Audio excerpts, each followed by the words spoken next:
What's up, guys? So today I wanted to talk about something that I've mentioned in previous videos, but I think deserves its own video because it's a very important concept that you guys need to internalize when you're training with people.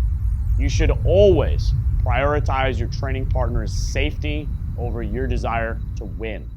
And this is not something obviously you would do in competition. In competition, your priority is winning. But when you're training in the room, your training partner's safety should be your top priority. You should not be looking to blast into a submission or blast into a transition or spaz for the sake of winning an exchange over making sure that what you're doing is not going to injure your training partner. You should always make sure that what you're doing is not going to pose a great risk of injuring your training partner. So why is this your number one priority? Well, it's pretty simple, right? Competitors only compose maybe 5 to 10% of a school's population, generally speaking, right? For every school, it's different. Some schools are more or exclusively competition focused. Some schools, nobody competes at all. Either way, right, the competition proportion of the jiu-jitsu population is much smaller than the general population. And guess what, guys? Everybody in the school has a different occupation. Some people, if they break their leg, they work an office job. They can sit and continue to do their job just fine. Some people work construction, they work manual labor jobs. They do something in which they need to be standing up for an extended period of time, right? Those people, if they tear their knee and they can't walk, or if they break their arm or something because someone blasted into an arm bar, now they're out of work. They can't work.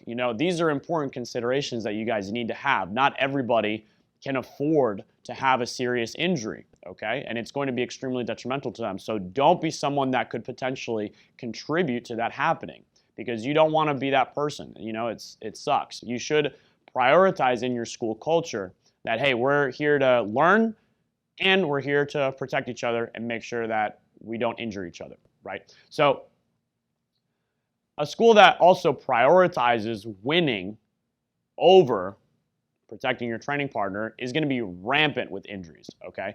And guess what? Even outside of the damage economically that's going to do to people that need to go out and work and use their bodies for work, you're going to be constantly injured. You're going to be constantly having training partners that need to sit out, that can't roll fully, and that's detrimental to your learning long term, right? If I'm sitting out 3 months of the year from an injury, well, those are 3 months that I'm not in the school rolling. So that's not going to be very helpful towards my progress or to the progress of somebody that, maybe I injured because I was spazzing or I was blasting into a move. So you guys really need to make sure that you're building a culture in your school of like, hey, like, we're comrades, we're here to protect each other, we're not here to injure each other, right? We're here to learn jiu-jitsu, and that should be the goal. That being said, don't rely on your training partner exclusively to protect you from injury. You should also be protecting yourself. You should be tapping early and you should be tapping often, okay? So one of my rules for people going on offense is when you set up submissions, you can set up the submission as fast as you want. I don't care. But in my school, people know that as soon as you set it up and you start applying the finish, you apply the finish nice and slowly and with control. So if I set up a Kimura, I can spin into the Kimura super fast, but as soon as I start actually getting the arm behind the back and applying the submission, I do it nice and slowly and I give my partner plenty of time to tap.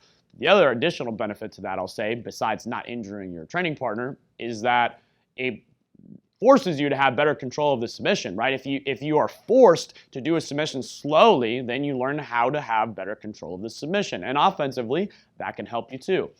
And again, if you're the person that the submission is being applied to, don't rely on your training partner to apply it slowly, right? If you're caught, you're caught. And don't be stubborn and lead yourself into an injury for the sake of winning a gym roll and being the practice champion. That makes absolutely no sense. So tap early, tap often. As soon as you're caught, tap, right? You get to restart anyway, and you're going to tap thousands and thousands of times, as you go throughout your jiu-jitsu journey anyway, okay? So trying to risk injury for the sake of not tapping during a gym roll is very, very stupid. Please don't do that, guys.